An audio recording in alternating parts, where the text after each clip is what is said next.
problem is the production cannot match with the demand currently. Having said that, like for instance, Chhattisgarh has a lot of oxygen from steel manufacturers whom we have personally contacted, and they are ready to divert this oxygen to us. But then there are no tankers to carry this liquid oxygen. So we at a personal level are looking at the logistics. So what I'm trying to say, it's one nation and one problem. And somebody has to look at the logistics most importantly. If the, like I always say, if the army can move supplies and logistics from one end of the country to the other in no time, I'm sure logistics can be looked at. So today there are pockets which are having surplus. Chhattisgarh is saying, come and why don't you start a hospital here if you're having a problem there? But the problem is, how do you get it? It is the problem of logistics, problem of transfer. I think the protectionism about oxygen is by and large over.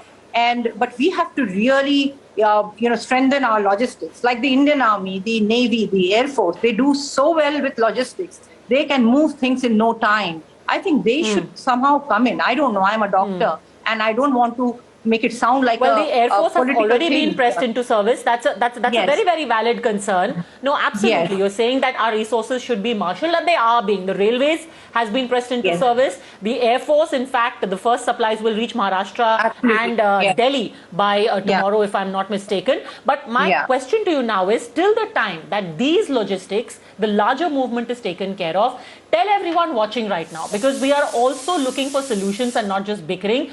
How can we help? Can we try and arrange more ventilators or give some other options? How can people help? No, ventilators will not be. We just don't know how. See, beds, ventilators are of no use unless we have oxygen. So what do we need to do? We need to immediately have a national policy or guideline for admission in hospital is number one, And it's not that people who have oxygen less than 90 have to come to the hospital. People can sustain at 88, 86. So we have to understand what is the national guideline. Who are the people who need to come into the hospital? Once they have come into the hospital, point number two is, how do we rationalize this, oxygen use? We have stopped our high flow nasal cannulas, which take so much oxygen. It is better to put them electively on ventilators. Then keep an eye on the ventilator setting so that we don't, unnecessarily keep giving too much of oxygen.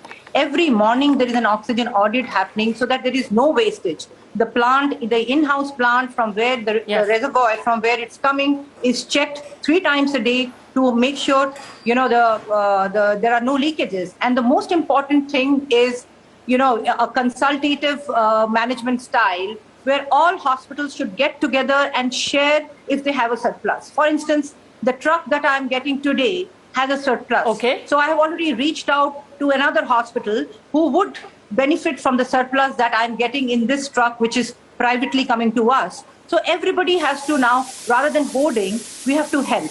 And people should stop taking oxygen cylinders at home. The panic has to go.